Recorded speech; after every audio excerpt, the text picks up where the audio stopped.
A disagreement between an admiral and a general resulted in the most flawless amphibious assault of the Pacific War. Situated in the northern Marianas, the island of Tinian is 1,500 miles from the Japanese mainland, 100 miles north of Guam, and 3 miles southwest of Saipan. Measuring barely 39 square miles, it was a tropical paradise that had been ruled over the centuries by the Spanish and then the Germans. It was taken over by the Japanese in 1914 for agricultural use. As the war progressed, the Japanese started to reinforce it, realizing it could be an important American airbase for the long-range Boeing B-29 Superfortress bombers and the starting point for the American atomic aircraft strikes on Hiroshima and Nagasaki. Tinian is most famous today as the most recent of a series of Pacific islands that served as American stepping stones to the Japanese home islands back in July 1944. As the assault and seizure of Saipan progressed, Lieutenant General Holland M. Smith, commander of the Expeditionary Force, focused on taking Tinian, held by 9,000 Japanese soldiers. Smith described it as the most perfect amphibious operation of the Pacific War. However, there was a heated debate surrounding the operation. Senior American leaders had a protracted dispute about which landing beaches to use. Vice Admiral Richmond Kelly Terrible Turner, commander of the Joint Expeditionary Force, preferred landing on Yellow Beach, located on the northeastern shore. Rear Admiral Harry W. Holland Matt Smith and the commander of the Northern Attack Force, Handsome Harry Hill, along with Major General Harry Schmidt, in charge of the Northern Troops and Landing Force, strongly disagreed. They preferred White 1 and White 2 beaches on the northern end of the island, despite both being less than 200 yards wide. Amphibious doctrine dictated that a beach needed to be at least 1,000 yards wide to support a landing the size of a division. Planners predicted that White Beach 1 could accommodate up to 8 amphibious tractors landing at once, while White Beach 2 could handle up to 16. Exasperated, Admiral Hill left Turner's meeting, claiming Turner simply would not listen, and ordered him to issue a plan for the Tinian landing, halting all White Beach planning. Smith and Turner had a confrontation on board the USS Rocky Mount, AGC-3, with Turner angrily declaring that they would not land on the White Beaches, and Smith retorting that it was his job to devise tactical plans and Turner's to get his troops there. Turner insisted it couldn't be done, fearing for the safety of his boats, while Smith argued that it was possible and accused Turner of being overly cautious. The dispute lasted for hours as both men tried to persuade the other. Turner wanted to land at Tinian Town, the only beaches he deemed suitable, while Smith warned of another disaster like Tarawa if they did so. Smith mentioned the upcoming reconnaissance of the landing beaches by the Amphibious Reconnaissance Battalion, which only injured Turner further. Turner dismissed the battalion as just a group of Marines, while Smith insisted it was his business to decide where they would land. Smith threatened to escalate the issue to Admiral Raymond A. Spruance and, if necessary, Admiral Chester Nimitz. In a subsequent letter, Hill described Turner as the rudest and angriest he had ever seen him, possibly due to illness. Smith convinced Turner to hold off on deciding the landing beach until after the reconnaissance. Admiral Turner later praised Smith as a fine tactical general and friend, despite their contentious exchange. However, Smith was less generous, criticizing Turner as a naval officer who had never led troops ashore and lacked knowledge of land combat. The Amphibious Reconnaissance Company, led by Captain James L. Jones, father of future Marine Corps Commandant General James L. Jones, Jr., played a crucial role in resolving the dispute. The company, established in January 1943 and renamed in August 1943, was expanded into a 2-company battalion in April 1944 at Smith's request. The battalion under Major Jones, along with underwater demolition teams, UDT 5 and 7, conducted a nighttime survey of Tinian's beaches. Their tasks included identifying obstacles, measuring cliffs, studying the offshore reef, and determining if the infantry could scale the cliffs without additional equipment. First Lieutenant Leo B. Shin's Company B and 12 swimmers from UBT-5, led by the renowned frogman Lieutenant Draper Kaufman, were assigned to the 2 White Beaches. Silverthorne Jr.'s Company A and a detachment from UBT-7 were assigned to Yellow Beach.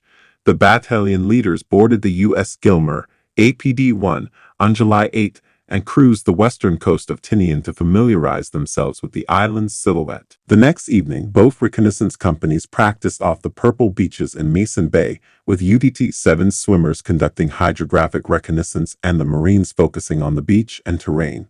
On the night of July 10 to 11, the reconnaissance of Tinian's beaches was executed. Using 10-man rubber boats, the Marines and frogmen were transported to the objective area by the U.S. Gilmer and U.S. Stringham, A6, launching from 3,000 yards offshore.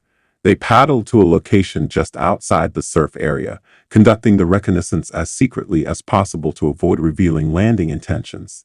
Admiral Turner expressed concern about disturbing any mines and obstacles found.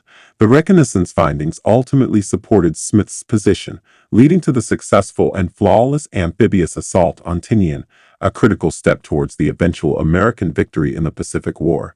The capture of Tinian, a strategic island in the Northern Marianas, was a crucial operation during the Pacific War. Located 1,500 miles from the Japanese mainland, 100 miles north of Guam, and 3 miles southwest of Saipan, Tinian was valued by the Japanese for agricultural purposes and later fortified as a potential American airbase for B-29 bombers. By July 1944, as the American forces focused on Tinian, a significant disagreement arose between two high-ranking American officers, Vice Admiral Richmond Kelly Turner and Lieutenant General Holland M. Howland Matt Smith. The contention centered on the choice of landing beaches. Turner favored the northeastern Yellow Beach, while Smith and his advisors, Rear Admiral Harry W. Hill and Major General Harry Schmidt, supported the narrower White Beaches 1 and 2 on the northern end of the island. Turner initially refused to consider the White Beaches, citing concerns about their narrowness and suitability for a division-sized landing. Smith, however, insisted on their viability, leading to a heated confrontation that lasted for hours. The conflict was temporarily resolved when it was agreed to conduct a reconnaissance mission to gather detailed information on the landing sites. The Amphibious Reconnaissance Company, under Captain James L. Jones, played a critical role in this assessment. Their findings revealed that Yellow Beach was heavily defended and unsuitable for a large-scale landing due to its steep cliffs and narrow exits. During the reconnaissance missions, swimmers and Marines faced significant challenges. On the night of July 10 to 11, teams assigned to White Beaches 1 and 2 encountered strong currents, coral protrusions, and Japanese defenses. Despite these obstacles, the reconnaissance provided vital information. For example, Second Lieutenant Donald F. Neff discovered that the Japanese had installed double apron barbed wire on Yellow Beach, making it highly defensible. Similarly, the team surveying White Beaches found them relatively clear of obstacles, despite strong currents and limited visibility. Ultimately, the reconnaissance reports convinced Vice Admiral Turner to accept the White Beaches as the primary landing sites. The subsequent landings on July 24, led by Major General Clifton B. Cates' 4th Marine Division, were highly successful. The Marines encountered minimal resistance and suffered few casualties compared to previous operations. This success was attributed to the thorough reconnaissance and meticulous planning, marking Tinian as one of the most flawless amphibious assaults of the Pacific War. The operation demonstrated the critical importance of detailed reconnaissance and the ability to adapt plans based on field intelligence. The friction between Turner and Smith, while intense, ultimately led to a well-executed landing that significantly contributed to the American advance toward Japan. The landing on Tinian was marked by intense combat and strategic coordination between naval and ground forces. The hardest-hit area was Tinian Town, which suffered severe damage from the combined firepower of battleships California, Tennessee, and Colorado, along with cruisers Cleveland and Louisville, and 7 destroyers. The battleships, especially Colorado, played a critical role in neutralizing 2 6-inch coastal defense guns at Phoebus San Hilo Point that threatened the landings on White Beaches 1 and 2. Despite the effectiveness of the bombardment, Colorado was hit 22 times by Japanese artillery, resulting in 43 sailors killed and 198 wounded. On J-Day, the equivalent of D-Day for the Tinian operation, naval bombardments paused 3 times to allow American aircraft to target roads, railroads, pillboxes, gun emplacements, and the beaches at Tinian Town. Nearly 350 Navy and Army planes participated, deploying a significant array of ordnance, including rockets, bombs, napalm, and incendiary clusters. The 4th Marine Division, designated as the Assault Division, prepared for the landing with meticulous planning. By July 15, they had received essential supplies and were ready to travel light, carrying minimal gear to enhance mobility. On July 24, the 4th Marine Division landed on the white beaches in columns due to the narrowness of the landing zones. Major General Thomas E. Watson led the assault, with the 2nd Marine Division staging a diversionary attack at Tinian Town to mislead the Japanese defenders. The landing at White Beaches 1 and 2 was executed by the 24th and 25th Marine Regiments. The 24th Regiment faced dispersed and ineffective enemy fire during their approach, quickly establishing a beachhead despite encountering some resistance from Japanese troops in caves. The 25th Regiment encountered a minefield and entrenched enemy soldiers, which delayed their progress but did not prevent them from advancing inland. By the end of J-Day, the Marines had established a secure beachhead, stretching nearly a mile inland. They faced minimal casualties compared to the heavy losses inflicted on the Japanese defenders. The Marines dug in for the night, anticipating a Japanese counterattack. The Japanese, led by Colonel Ogata, had issued orders to destroy the enemy at the beaches, promising to fight to the death to honor the emperor. At 10:30 p.m., the Japanese launched a counterattack with a 900-man battalion of the 135th Infantry Regiment, targeting the positions held by the 24th Marines. The Marines, well prepared and supported by artillery, repelled the attack despite the intense fighting. Key positions such as Lieutenant Mickey Maguire's effectively utilized canister shots and machine gun fire to create a devastating cone of fire, repelling the Japanese advance. By the end of the night, the Marines had successfully held their positions, and the Japanese counterattack was thwarted. The resilience and coordination of the American forces ensured the success of the operation, setting the stage for further advances in the Pacific campaign. As they charged, yelling "Banzai," the 2 Marines were well ahead of their own lines, making it unlikely they could hold on. They were found dead the next morning, hunched over their weapons, with 251 Japanese corpses arranged in front of them. Both Marines received posthumous honors, a Navy Cross for Dalal and a Silver Star for Showers. Major Robert I. Neiman's 2 tank companies arrived just before dawn, eager for combat. Lieutenant Colonel Chambers sent them to a location controlled by Companies K and L. Neiman returned half an hour later, stating they didn't need tanks but undertakers, as he had never seen so many Japanese dead. The 50 caliber machine guns of batteries E and F shredded the Japanese, and the 75mm pack howitzer gunners of Battery D, 14th Marines, also helped thwart the enemy attacks. The Japanese onslaught on the middle of the Marine line claimed around 600 lives. At 2 a.m., the 1st Battalion, 24th Marines, was attacked by about 600 Special Naval Landing Force soldiers. Company A called in reinforcements because only 30 men were left to fight. The Marines defeated the invaders using 37mm canister shells, machine guns, rifles, and mortars, aided by illumination flares. By dawn, the 4th Tank Battalion Shermans arrived to clear the battlefield, finding 476 Japanese bodies, many of whom had committed suicide with grenades. The Japanese, with only 12 tanks, launched an offensive at 3:30 a.m. on the 25th, using half their force. The 23rd Marines encountered heavy resistance as they advanced north of Tinian Town. They faced a maelstrom of fire from machine guns, anti-tank guns, bazookas, and rifles. Several Japanese tanks were destroyed, and the remaining Japanese forces were eventually overrun by canister shot from 37mm anti-tank weapons. Despite the resistance, less than 100 Marines were injured or killed, while 1,241 Japanese bodies covered the battlefield. Colonel Ogata had lost command due to a lack of communications, making it only a matter of time before Tinian was secure. The 2 Marine divisions advanced methodically southward from White Beaches 1 and 2, facing isolated pockets of resistance and occasional night attacks. The Marines continued to anticipate a large counteroffensive that never materialized.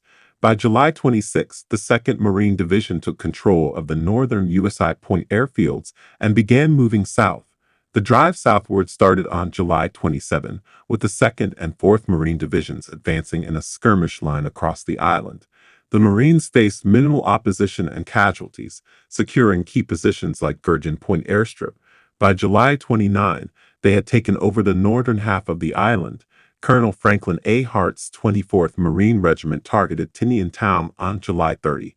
After intense fighting and support from artillery and flamethrower tanks, they secured the town by 2 p.m., finding it mostly abandoned. The Americans controlled about 80% of the island, with the remaining resistance concentrated in the southeast. Major General Schmidt ordered a final push to seize all enemy-held territory and annihilate the Japanese forces. Around 2,300 Japanese soldiers were entrenched in caves and cliffs in the southeast, prepared to die for their emperor. The Marines planned an all-night artillery barrage from July 30 to 31, followed by a 75-minute bombardment from battleships and cruisers the next morning.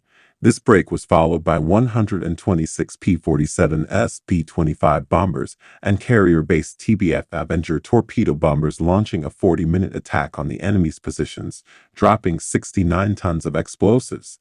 After this, the offshore gunfire resumed for another 35 minutes. A Marine historian noted that the cruisers and battleships fired about 615 tons of ammunition at their targets overnight. The 10th Marine Artillerymen fired around 5,000 rounds, while the 14th Marine Gunners fired 2,000 rounds. One prisoner described the effect as almost unbearable. The Japanese defensive posture was nearly perfect, with mortar and small arms fire concentrated against the Marines attempting to climb the plateau's steep slopes and cliffs. Tanks struggled through the dense undergrowth and minefields, unable to climb the trackless slopes. Armored amphibians patrolling the coastline were mobilized to stop hostile fire along the beach. A Japanese beach unit the size of a company attempted a suicidal counterattack on the 1st Battalion, 24th Marines, at around 10 a.m. and was completely destroyed. The 1st Battalion, 23rd Marines, faced fierce opposition, including a high-caliber weapon that was eventually destroyed by Sherman tanks. A crippled Sherman tank was taken over by the Japanese and used as an armored machine gun nest until it was destroyed by an American tank. By late afternoon, the 1st Battalion, 23rd Marines, and a company from the 2nd Battalion had made it to the top of the plateau, followed by the 1st Battalion, 8th Marines, who spent the night there. Company Commander Captain Carl W. Hoffman described the night of July 31st atop the plateau as pitch black with intense probing attacks from the Japanese. The enemy launched a full-scale coordinated banzai attack, which was repelled by Marine gunners firing canister ammunition, resulting in piles of Japanese dead. Captain Hoffman, a trumpet musician, played his instrument to calm his men after the fighting subsided. A lone Japanese soldier, not appreciating the music, attempted to launch a grenade but was stopped by the Marines. Despite continuous Japanese attacks over the next 2 days, General Schmidt pronounced Tinian secured at 6:55 p.m. on August 1st. While the main battle was over, isolated enemy pockets continued to resist, with the last known survivor, Murata Susumu, found in 1953. Civilians also hid in caves, with up to 10,000 seeking refuge from the battle. An estimated 4,000 civilians died during the conflict. The Marines watched in horror as villagers on nearby Saipan flung themselves off cliffs, fearing torture and death at the hands of the Marines. Mass suicides were less common on Tinian, but some civilians were accidentally shot when approaching Marine lines at night, and others were forced by Japanese soldiers to act as human shields with explosives strapped to them. By August 14th, Major General Clifton B. Cates' 4th Marine Division sailed back to its base camp in Maui, fulfilling his promise to his men. The division lost over 1,100 soldiers, including 212 killed, during the Tinian operation. Their next assignment would be Iwo Jima. The 2nd Marine Division, with 105 dead and 655 injured, remained in the Marianas until the end of the war. Of the approximately 9,000 Japanese soldiers defending Tinian, fewer than 400 were captured. Almost all were killed. Admiral Spruance referred to the landing of 42,000 men and their equipment across the narrow white beaches as the most brilliantly conceived and executed amphibious operation of World War II. The Marianas gave the Army Air Forces the bases needed to strike Japan. Once Tinian was taken, they were positioned 1,200 nautical miles from Japan's home islands, the perfect distance for the B-29, which had a 2,800-mile range. Within 3 months, B-29s from the Marianas were striking the Japanese mainland. Over the following year, B-29s conducted 29,000 sorties and dropped 157,000 tons of bombs, resulting in 260,000 deaths, 9.2 million displaced people, and the destruction of 2.2 million dwellings. Tinian's place in military history was secured on August 6, 1945, when the Enola Gay took off from the island and dropped a nuclear bomb on Hiroshima. A second bomb was dropped on Nagasaki 2 days later, leading to Japan's surrender. Richard W. Johnston, in his official history of the 2nd Marine Division, described the division's reaction to the news of the surrender, reflecting on their campaign on Tinian and recognizing the island as a wise investment.